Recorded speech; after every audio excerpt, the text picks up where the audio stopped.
somewhat controversial note, perhaps, Good. Great, we love that. which is that, Marxist-Leninists, I think, would all maintain that social democrats and democratic socialists, from Kerensky to Bernstein to Bloom to Willy Brandt, Golda Meir, Jeremy Corbyn, Bernie Sanders, AOC, are all capitalist roaders, because they accept an economy that has private enterprise as well as public enterprise.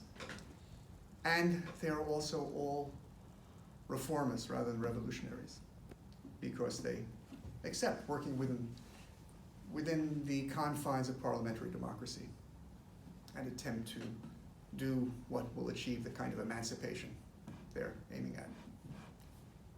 And in a sense, the contrast between their socialism and capitalism is, I think, somewhat confusing, because any form of capitalism, except perhaps in a state of complete political breakdown, always involves both public and private sectors.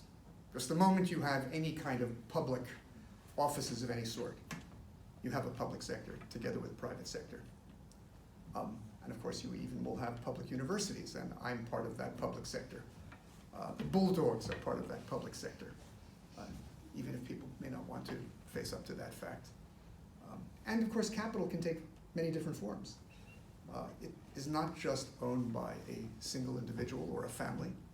It can be owned by a worker cooperative. It can be owned by a very, very dispersed population of shareholders. It can be owned by a municipality or a province or a national government. And it will be facing the same dynamic of competition to the extent that it engages in any kind of market interaction. And that kind of interaction poses dilemmas that bear upon issues of freedom and opportunity, no matter what form of ownership the enterprise may have.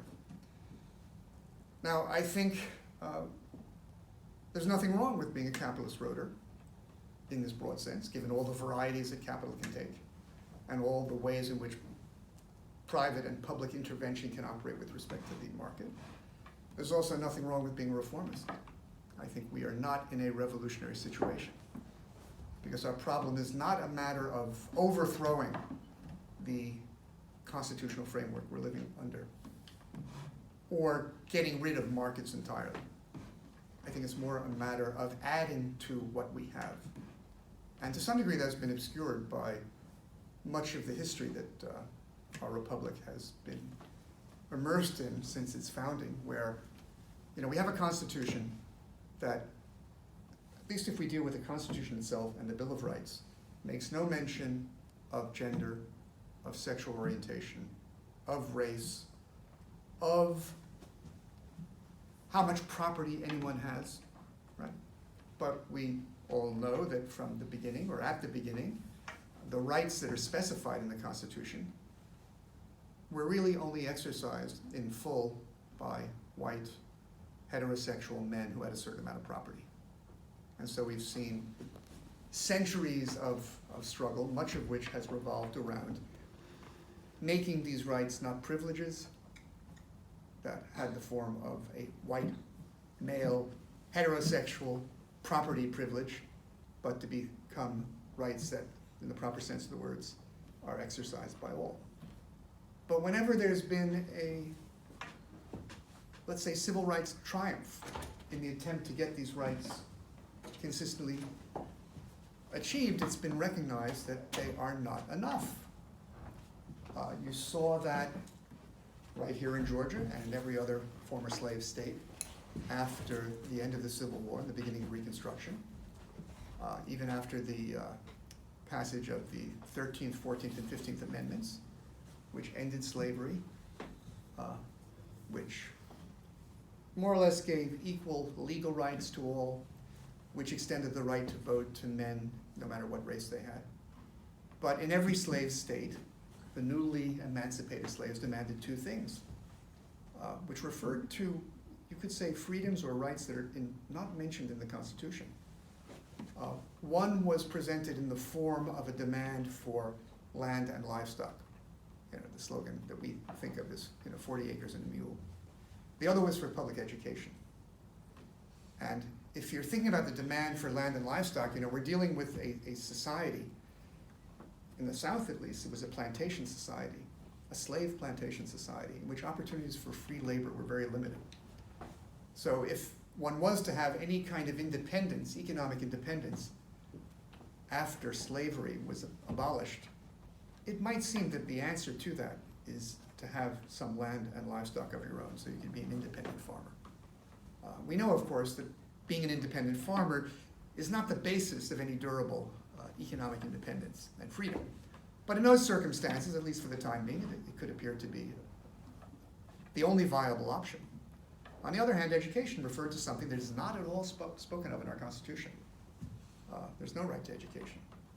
But clearly, if you don't have access to education, that's a huge impediment in being able to participate in society and participate in the political realm, and also to some degree to wield any kind of equal freedom within the household. Well, we know that the 40 acres and a mule were not distributed to all the emancipated, nor was any other form of economic independence guaranteed to anyone. Public education was started in the South. For the first time anywhere in America, was actually supported by state taxes, but it became, as we all know, separate and unequal. Another turning point was in 1944, when the Allies were at the point where they could safely say, we are going to defeat fascism, and we can say that we have defended what freedoms we have. But Roosevelt addressed the nation in his last speech to Congress and said, our freedoms are not enough. They're not sufficient to allow us to engage in the pursuit of happiness in a modern world. We need a new Bill of Rights.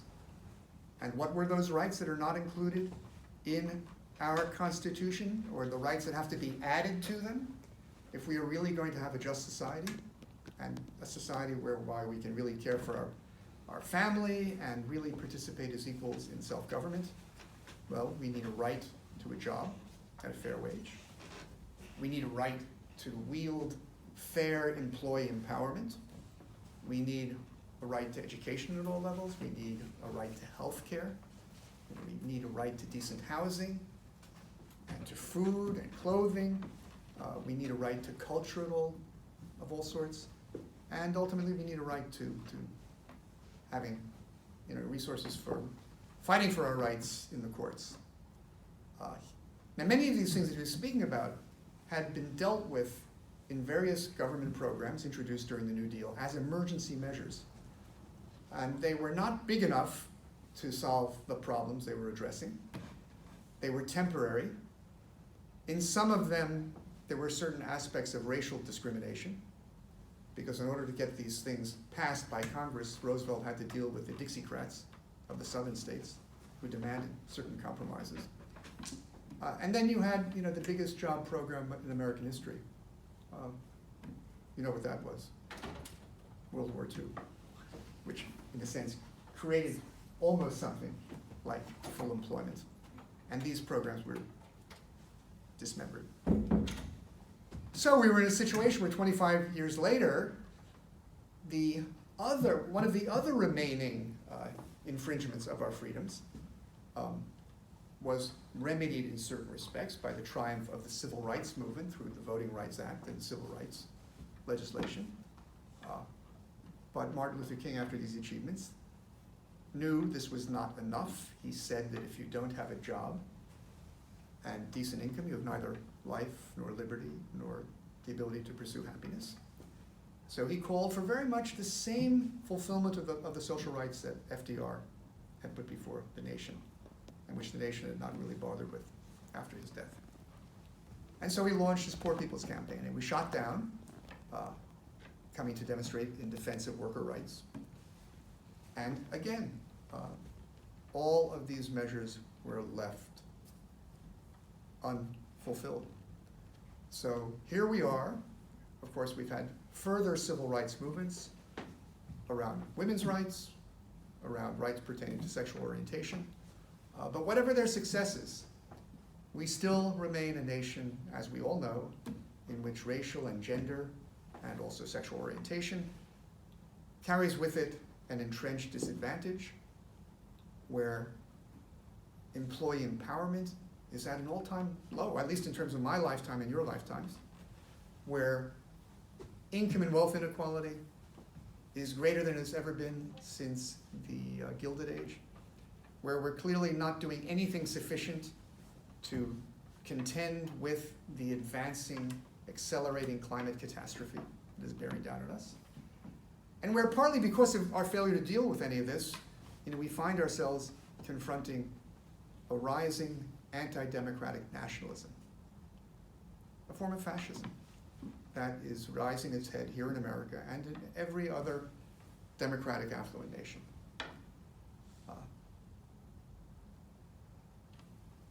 What we need to do if we're going to deal with any of these problems is do something that amounts to really supplementing the freedoms we have. Because our Constitution, and to some degree the whole political philosophy that underlies it, gives us a very impoverished view of freedom. It takes the view that freedom really amounts to nothing other than being able to exercise your property rights and live under a regime that has the consent of the governed. But family and social rights are ignored. So what is it that we need to do if we're going to really not only save our democracy from all of the threats bearing down on it and save democracy anywhere else in the world, and lift the kind of remaining entrenched disadvantage that in some respect is the both racial and gender disadvantage in particular, that could be regarded to some degree as a holdover of our failure to have consistently realized the rights we had. Well, we need to advance what I'm calling a social rights agenda. And I think much of that social rights agenda is part of the program of the Democratic Socialists of America. I say that because I had recently submitted a endorsement questionnaire for the Atlanta Metro Democratic Socialists of America. And that sort of gives you a checklist of the program. Now, there's much in what I think we need to advance that is to be found there. But there's some things that go beyond what's found there. And I want to discuss some of that today. I'm running for Senate, as you know. I ran for Congress 2 years ago. And my experience in that race gave me, in a kind of crushing way, let's say, an intimate familiarity with certain shortfalls in American democracy. And one is, of course, that we face a problem of gerrymandering, as we all know. So the 10th district is a district where, as things stand, people who lean Republican have about 2/3 of the voting population. Now, I don't think that's an insurmountable problem. One should be able to change the thinking of people. But to be able to do that, you have to have an opportunity to engage in it. But the question is, can you do that under current circumstances of our democracy? The problem is, on the one hand, candidates need resources to do that. And there's a very basic problem in running for office. Almost all of us are employees. And by the way, one of the reasons why we're all employees, most of us are employees, which I'll get into later, is that the nature of competition is such that it requires firms to expand and consolidate to stay in business, which means, first of all, not everyone can be an entrepreneur. Small business cannot be the fundamental basis of the economy. Rather, there are inevitably, unless the market goes its merry way, far fewer employers than there are employees. And that creates a sort of systemic imbalance in economic power and opportunity, even though everything that happens in a market is a freely entered mutual transaction. Now, that has significance for our political process, because if you are an employee, it's extremely difficult to run for office. Because if you're running for office in any serious contest, you have to stop working and devote your time to campaigning. Well, what happens when you stop working if you're an employee? You have no income, first. You have no benefits, second. And you're probably not going to get your job back if you lose. I'm a tenured professor. By state law, I had to go on unpaid leave, and I'm back on unpaid leave, which means the university's not contributing either to any of my benefits. I have to pay for all of that. But because I'm tenured, I can get my job back if I lose. That's my one advantage. But nevertheless, that is something that I think one has to take seriously when one thinks about the problems of our democracy. And one talks about, Citizens United and the great outpouring of money into campaigns, and people like Bloomberg and Trump and others being able to use, and in my race, Kelly Loeffler, being able to use all of their immense personal wealth to have an advantage in gaining, at least trying to gain political influence. Is obviously not the only factor, but it gives you a leg up, certainly. Well, there's a small money problem, which means that voters also don't have really the kind of choice that one ideally would have if everyone really had the right to run for office. Then the problem is getting any message out to the public. And in our 10th district, it's really a media desert. There's no local TV that reports on anything. The newspapers are drying up. Many people are not on social media. There's no broadband in many areas. People don't, particularly Democratic voters, don't have the money to be able to afford broadband devices and the like, because Democratic voters in most of the South are disproportionately African American and quite poor. So it's very, very difficult for a candidate, a Democratic candidate, to get the message out. And no one wants to help a Democratic candidate in a district like the 10th district, these non-metro areas that are disproportionately Republican leaning. Well, I don't think that means it's not worthwhile to try. I was hoping I'd get some kind of breakthrough. The race, after all, was an unusual race with a philosophy professor running against a former evangelical radio minister with very starkly different positions. But that didn't quite happen. But now I'm in a different kind of race where there's no gerrymandering to contend with. Statewide, the numbers of people who are leaning one way or the other is fairly equal. And there will be press coverage. There is press coverage of it, even though so far I'm pretty much under the radar. I'm one of the candidates who is not being reported on. But in any event, I'm here to bring to the public, and if I can succeed in bringing to enough of the public the message I'm concerned with, I think it's possible to sway enough to make it into a runoff and then maybe have a road to victory. But the message I'm involved with is trying to bring to Washington the fight to fulfill the social rights that have been neglected throughout our history, and that need ultimately to be constitutionally protected. These are the freedoms that need to be added to those that we have, because unless they're added, those that we have are themselves in jeopardy. And these involve the kind of freedoms I pointed to when I was speaking about Roosevelt's idea of a new Bill of Rights, as well as Martin Luther King's program of the Poor People's Campaign. But there are really two sides to it, and I want to point out ways in which I'm pushing things that are not entirely part of the platform of the Young Socialists of America. Now, the starting point is fulfillment of the right to work, which requires a federal job guarantee. And the capstone of all of the various rights is the fulfillment of our right to fight for all of our rights in the courts, which requires what I'm calling legal care for all. Now, the federal job guarantee is really ground zero of economic independence, on which our other freedoms depend. And one has to recognize, first of all, that obviously a job is not the only way to earn a living. When you have a market, you can also be an entrepreneur, you can be a landlord. But not only is it true that in every market society, the vast majority of people happen to be employees because of the dynamic of competition I referred to, but if you are among those who happen to have access to enough capital and credit to have a business and try to make it as an entrepreneur or as a landlord, if you fail, then what do you have to rely upon? Well, you have to rely upon what is the basis of economic security once slavery has been abolished, namely our ownership of labor power. So even though not everyone works as an employee, everyone ultimately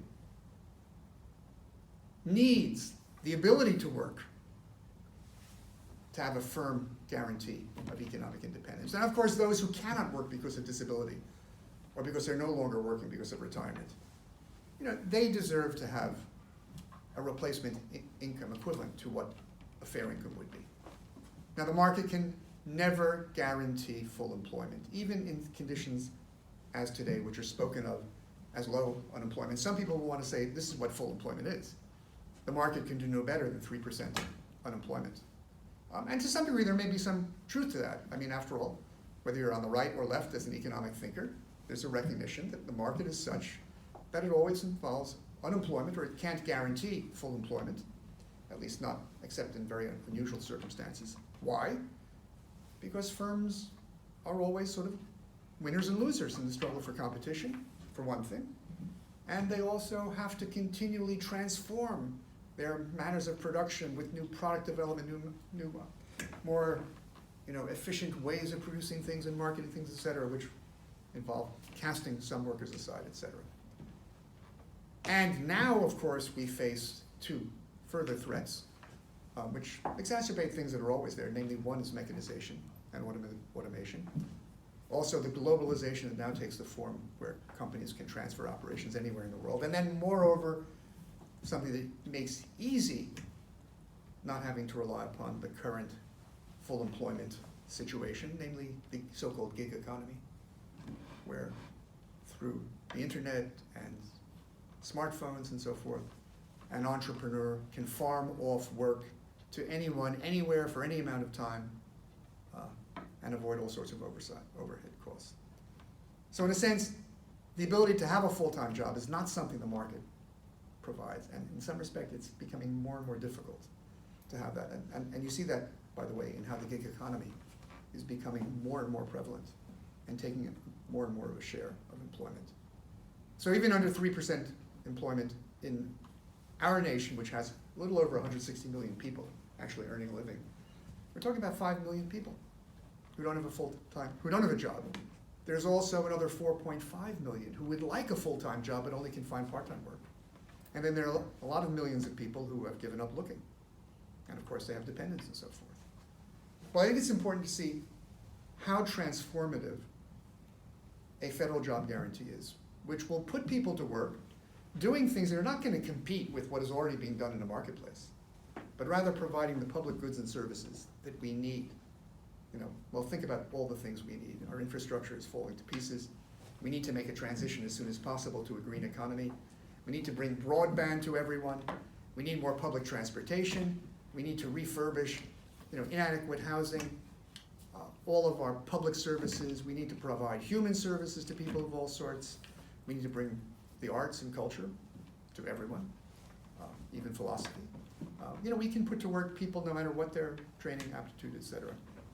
And in doing that, not only do we provide goods and services that people need, we provide maximum buying power for the economy, because everyone will have income.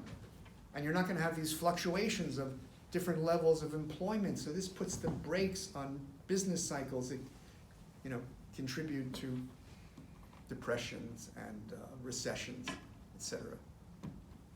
So in some respect, it is something that helps vitalize the economy.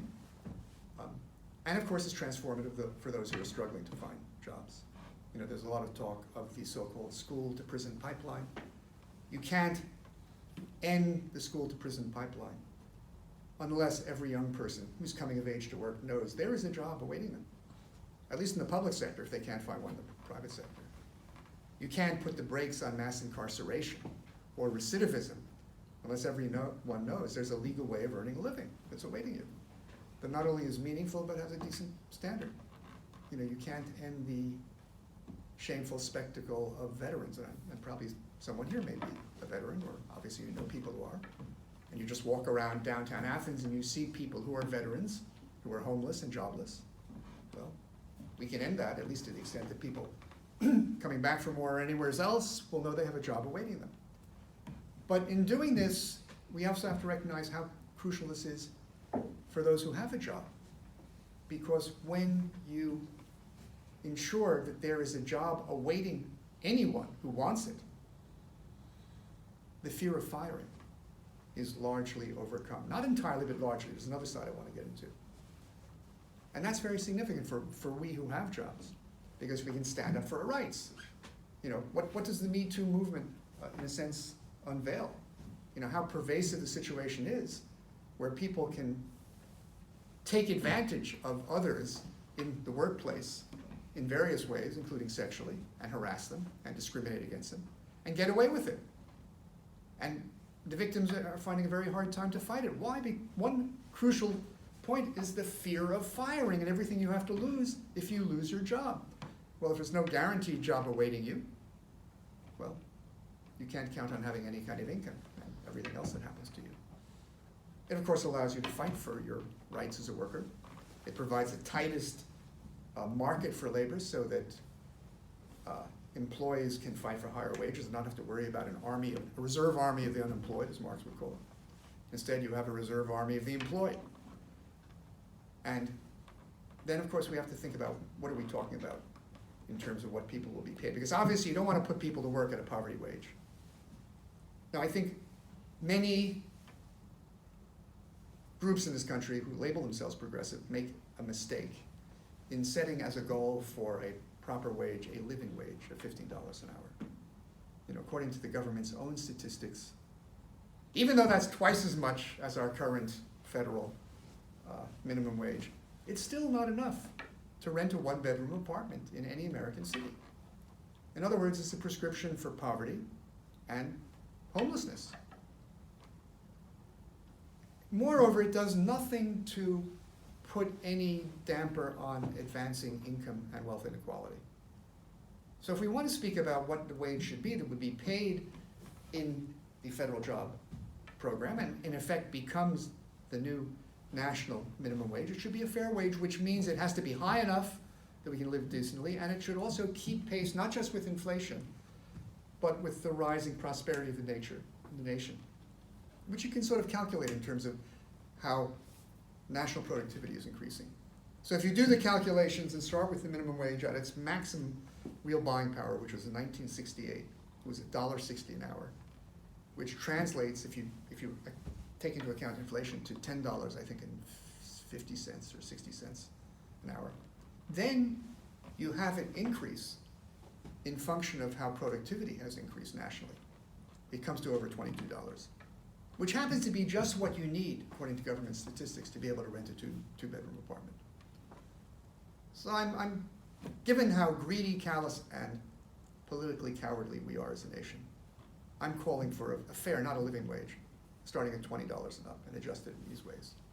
And I think you should as well, and your organization should as well. And one also has to think about extending this to people's disability and retirement benefits that are provided to the public through Social Security. The averages, which you may not know since you're not advancing to my age yet, on average, a person on disability in this country gets, I think, $1,200 a month.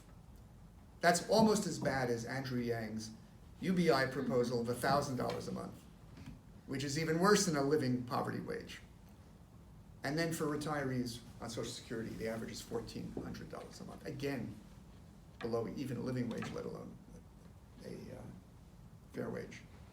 So these need to be adjusted upwards to be the equivalent of a fair wage, which comes to $41,600 a year. So if you do this, at one blow, you wipe out unemployment, you wipe out poverty wages, you wipe out poverty income. Now, this, of course, does not by itself eliminate the imbalance in the playing field between employee and employer. And it's important to think about that. And we have to admit, frankly, I mean, admittedly, you're not part of the Democratic Party, but the Democratic Party puts itself as a friend of labor. But I think we all have to admit that it's not just the Republican Party, but the Democratic Party has done virtually nothing since the Wagner Act of the 1930s. Anything sufficient to halt the continuing erosion of the power of employees.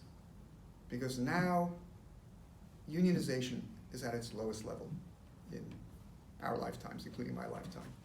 It's down to 6% in the private sector, 10.5% overall. What that means is that 9 out of 10 employees in this country are basically subject to being fired at will and stand isolated and have no way of defending their opportunities in face of companies, employers are getting bigger and bigger and have all sorts of advantages on their side, including what globalization offers under free trade, where they can move things to any place they want, and the gig economy as well.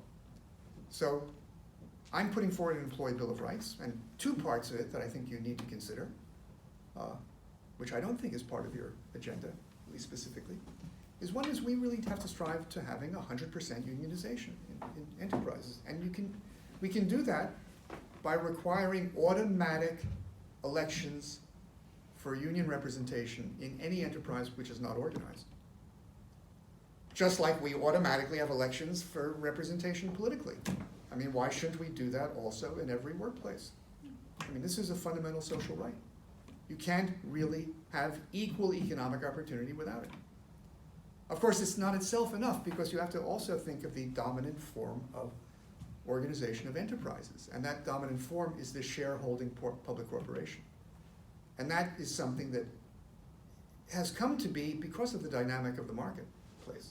Because every firm needs to acquire as much capital as it can to stay competitive. And a shareholding corporation can amass capital from anywhere in the world, from anyone, and not have to pay anything for it. You just give them a share, and of course you can control how important that share is with certain privileged classes of stocks and the like. And then these corporations are governed by boards of directors.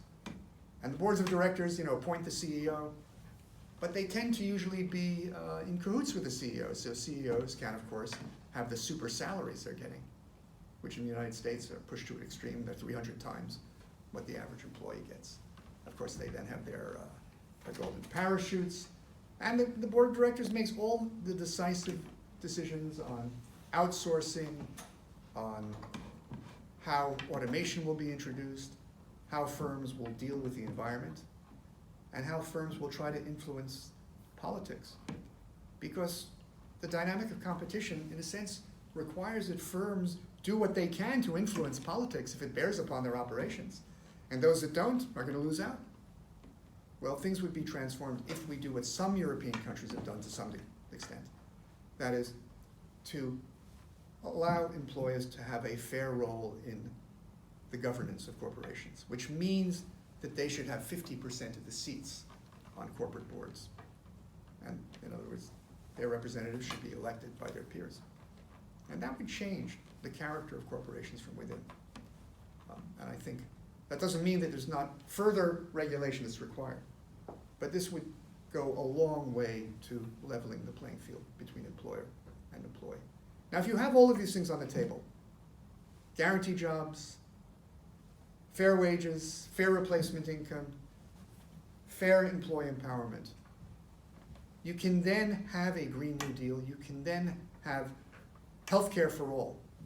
Because in both of these proposals, you have to face the fact that if you make the transition to 100% green energy, as we need to do by 2030, you're going to be putting people out of work who are in those industries that pertain to the production and consumption of fossil fuels.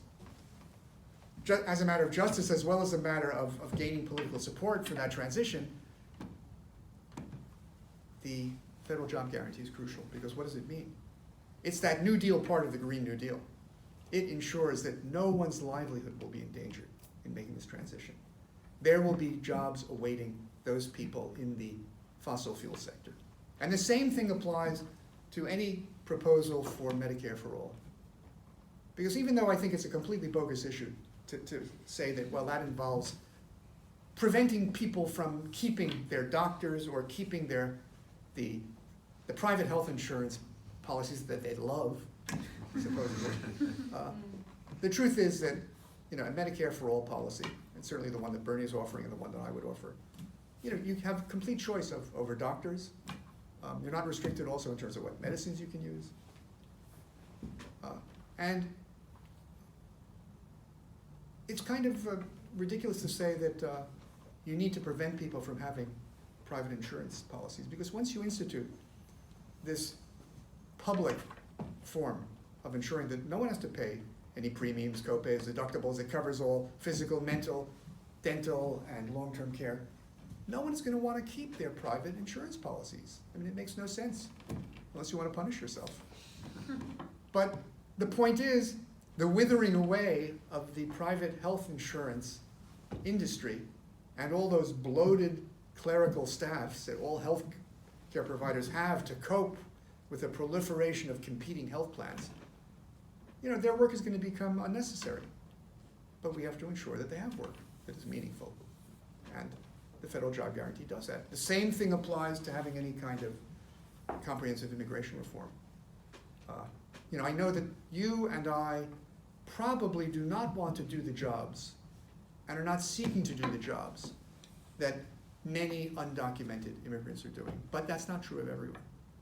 And to give you an example, I don't know if you're familiar with this, but around Athens there are all sorts of chicken processing plants, which had been places where African Americans made up almost the entire workforce. Then at a certain point they were replaced by immigrants, largely from Central America, Mexico, many of whom were undocumented.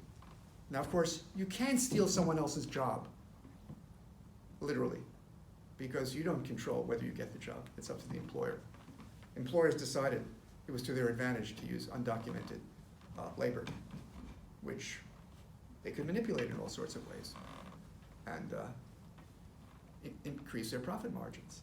Well, when Trump began terrorizing immigrant populations, undocumented populations, people left these factories, and once again, African Americans are taking the work in many of these places. So what I'm just saying is that there is a sector of the population here, as well as in other affluent countries that are attracting refugees and immigrants, who feel that their jobs are threatened and their wage levels are threatened by immigration. And this has provided a lot of the fodder for the rise of these anti-immigrant, anti-democratic nationalist movements, fascist movements around the world. Well, we can eliminate the fear of losing a livelihood and so forth with a federal job guarantee and remove much of the anxiety of those who virulently oppose normalization or legalization of the undocumented because they fear for themselves and their livelihood. And this also applies really to genuine reproductive freedom. I think we all know that the anti-abortion movement has weaponized the abortion issue for all sorts of other purposes. But we have to face the fact that genuine reproductive freedom is not just a matter of having the right to abortion. You have to be able to, first of all, afford abortion and have healthcare practitioners who provide it. Well, a single-payer health system, a Medicare for all, should provide all of that. But there's still the problem of having unwanted pregnancies and not being able to have the children you want to have. These are impediments to reproductive freedom. Well, one of the things I haven't discussed yet, but is also part of the social rights agenda, is balancing work and family. And I think that is one of the important factors that has still left in place a very significant disparity in the wealth, income, and power, economic and political, of men versus women. Even 100 years after women's suffrage, 50 years after equal pay for equal work legislation, we still have these disparities. And a major part of the reason for it is that we have not balanced work and family. And women remain disproportionately heads of single-parent households, disproportionately offer care for the elderly who need care, and of course some of them are giving birth, and our workplaces fall behind the standards of most workplaces in the world, in the developed world at least, in not providing paid leave, paid family leave, paid 9-month parental leave when you have birth of a child. We don't provide free child care or elder care as we should. We don't provide child allowances, which should come to $900 a month, according to the government's own figures, to meet the extra expenses of having a child. If you do all of this,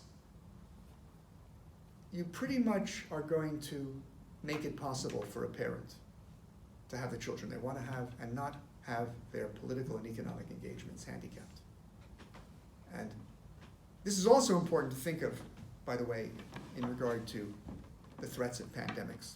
And we may, of course, be entering one right now. First of all, the fact that we don't have an enforcement of healthcare as a right has left us very vulnerable, more vulnerable than any other developed nation to a pandemic. Because a lot of our population simply cannot afford to get the healthcare they need and be tested and so forth, and let alone receive care for the effects of the pandemic. And then on the other hand, we don't have these balancing of family and work. So what happens, for example, to someone who gets sick and works, and they probably should be quarantined, but they're not going to want to be quarantined if they're not going to receive any paid sick leave? Because then what happens if they take off from work, even though they're sick? What's going to happen to their children? If there's no free childcare and the like, right? Our failures to meet these various social rights leaves us very much in the danger that we're now facing. Well, we have part of this social rights agenda reaching a climax, right? We can deal with our housing crisis. We all know that the cost of housing, whether it's rental or buying a house, it has rapidly escalated beyond wage levels, generally. But if everyone has a job or replacement income, if we have a federal job guarantee that can put people to work supplying an adequate supply of affordable housing, then we can do something that needs to be done, namely save people from the trauma of homelessness. And we can do that by having mandatory rescheduling of payments for rent and mortgage payments, and prohibit any kind of foreclosures or evictions or utility turnoffs. Now also, we're now in a position to deal with our education crisis, our public education crisis, where although for much of the population that's affluent, the public education system is not so bad, and people actually test in a way that puts them in the higher level of world rankings. For poor people, and minority poor children in particular, there obviously is this huge gap. A whole generation is ending up going through a school system that leaves them either entirely functionally illiterate or very handicapped in terms of skills one needs to survive. Now we can remedy that. First of all, we take the boot of poverty off the backs of every child through the measures I've just spoken of. And now we can have, and I think we need to have, federal financing of education. And by the way, why don't we have major federal financing of education? Why has it fallen on each individual state and locality? Well, it's because there's no right to education in our Constitution, which is very different from all the other constitutions of the world, which have these social rights, particularly after the United Nations adopted the Universal Declaration of Human Rights, and that was adopted on a proposal drawn up by a committee headed by Eleanor Roosevelt. And this was done in 1948. It spells out all of these rights in a way. Well, we need to do something that affects all of you. We need to make higher education accessible to everyone as well, and any kind of post-secondary education, with free tuition in at least the public sector. But I think that's not enough, because you need to also support yourself. Just not having to pay tuition is not enough. You need to have stipends. They do that in many European countries. Now neoliberalism and austerity measures are eroding much of that, but they recognize that was necessary if we're going to have education as a right. So in this way, we can do what the liberated slaves wanted. They wanted to have access to the education that had been legally prohibited. But we need to do it at all levels. And by the way, we need to have philosophy taught in the public schools, because we need to think about truth and justice, especially when we have not realized justice and where truth is very much in question, more and more. But now that leaves me the capstone that I pointed to earlier. Namely, we all have to admit that and this involves a measure that is not part of the program of the Democratic Socialists of America, or of any candidate that I know of. We have to recognize that we are not all equal before the law, because we don't have equal access to the kind of legal expertise we need to navigate the system. The Sixth Amendment to the Constitution gives everyone the right to legal counsel in criminal cases. But we all know that the way it is fulfilled is very unequal. because you have three options if you don't have money to hire a lawyer of your own. You either have to rely on a very limited supply of pro bono lawyers, which is not available to most people, or you have court-appointed lawyers or legal aid lawyers. Now, both court-appointed lawyers and legal aid lawyers are paid much less than private attorneys, have much less resources to do investigations and the like. They end up doing much less of that in practice. They have much less time to see clients because they're paid so little and they have huge caseloads. So even in representation for criminal cases, it's a very unequal situation, as we all know. And in a way representative of that is that 95% of criminal cases end in plea bargaining, meaning there is no actual court trial which investigates publicly the facts of the case. And that reflects the situation of our failure to provide proper legal services in criminal defendants. And of course, if you think about it, plea bargaining is really the highway to mass incarceration, where people, plead guilty. Often they do that because they're stuck in jail because they can't pay bail. We're the only country besides the Philippines that has cash bail. And you might ask yourself, why does the Philippines have cash bail? Because they were an American colony and adopted many of our practices. So we need to end cash bail. We need to end pleas and plea bargaining. European legal systems have no pleas. Once you're prosecuted, everything goes to court. I was speaking to a prosecutor today at an event at the law school, and I was telling her, how about eliminating pleas and plea bargaining? And she said, well, that's going to paralyze the legal system.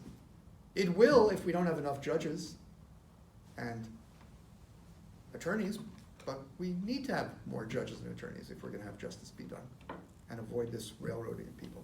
But the other side of it is if you are involved in a civil case, and these are just as important as criminal cases, because civil cases can involve all sorts of injury problems. It can include death, wrongful death. It can involve fighting sexual harassment, racial discrimination, problems on the job, problems with your bank, problems with your healthcare provider, problems with a landlord or mortgage company, child custody, etc. 87% of Americans do not have the means of getting representation in civil cases. They lose, I think, something like 90% of the time. So there is a remedy. I'm calling it legal care for all. Think of it as operating like a Medicare for all system. That is, we have a federally financed legal insurance program that covers all the costs of personal legal advice and representation in criminal and civil cases. So like in a Medicare for all system, you go to any lawyer you want and you get your dream team and you're able to fight for your rights. Now, if you put this all together and fulfill this social rights agenda, we're really talking about a new birth of freedom. Now, of course, there's another question that comes up. You can say, how do you pay for it? Well, first of all, it eliminates a lot of expenditures that are taking place in our society. We spend $1 trillion on welfare programs that leave people dependent and poor. They become unnecessary through these measures I've just spoken about. If we have Medicare for all properly implemented, we should be able to cut our costs so that they go down to what they are in other countries, which is to say half of what they are today. So we save another $1.7 trillion. So that's $2.7 trillion. I mean, there will be some costs. You have to keep in mind that the federal job guarantee program not only eliminates the need for unemployment insurance, but it produces goods and services that should be cost as much, if not more, than the expenses of the labor that are used in their production. If you have ordinary levels of productivity, and there's no reason why in the public sector you can't do that. I'm just as productive as a state employee as someone in a private university. We're held just as accountable. The same thing can be done in these programs. They pay for themselves. But there can be costs, and how can a government, in a sense, fund its programs? Well, there are three options.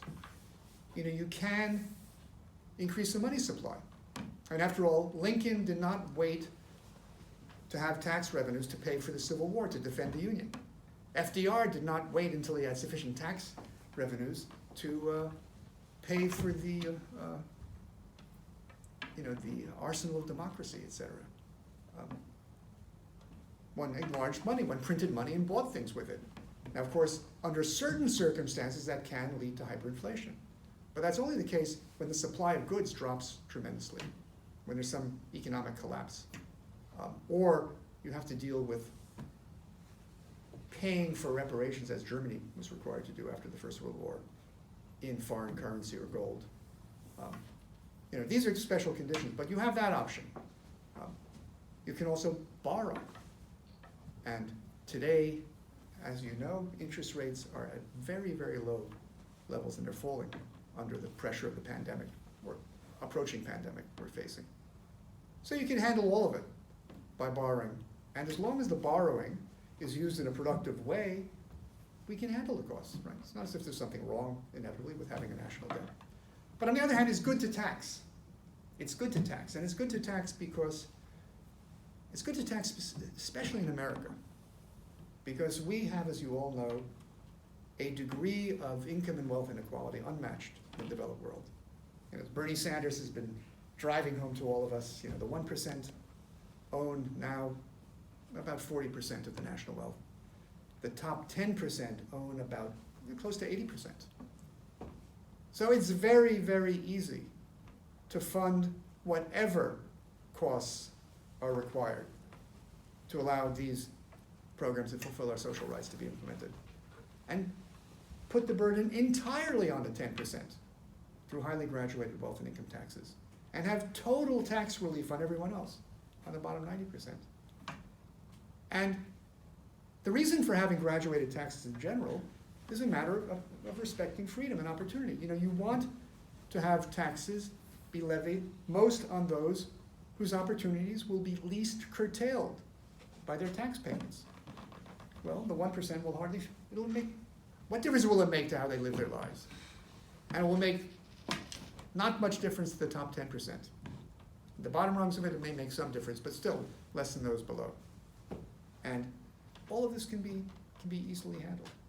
And we can simplify the tax code tremendously. And this will boost the growth of the national wealth because, and the facts show this, because in 1970, as you may know, wages started stagnating, the labor movement started declining, income inequality increased, so that today the share of wages in the national income is smaller than ever before. The share of landlords is higher than ever before. But our economic growth is half of what it used to be. And that's because in the upper echelons of wealth, that wealth is just sitting there in various kinds of financial or superfluous investments, whereas those on the lower level of the economic ladder will spend much, much more of their income and wealth. Will go back into the economy. It will have these multiplier effects. So it's really good for everyone. So I think if you think about this agenda, it's not revolutionary, it's not a political revolution, it's reformist, it adds to what we have, but it adds what we need to have. If we're really going to save what we have to start with, and then complete the mission of being, in a sense, a bastion of freedom. And I think this has international implications because, we are facing, obviously, not just a pandemic, potentially, but also climate change. And climate change will also bring its health problems because all sorts of infectious diseases of the tropics are now going to be spreading into temperate zones and the like. But if we're going to really do what we have to do here by 2030, namely eliminate the fossil fuel industry and consumption of fossil fuels, and do it worldwide, because we only make up now 20% of fossil fuel emissions. We have to enable other countries to reinvent themselves. And part of that is having an international job guarantee, so that anyone who depends for their livelihood on their fossil fuel consumption and production will have a livelihood awaiting them, and allow those nations to make it into a world that is thoroughly green. So this is the agenda I'm putting before you. I think it is an agenda that has appeal to everyone. I think it's wrong to say it's not an electable agenda.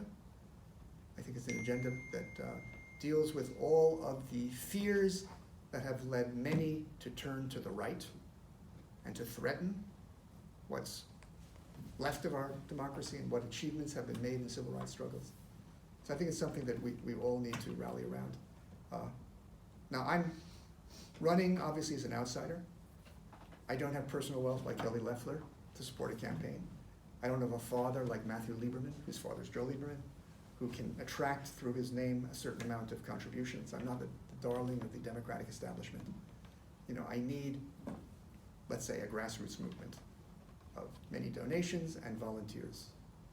So if you're interested, go to winfieldforsenate.com, WINFIELDFOR, senate.com. There's a donate page, but there's also a volunteer page.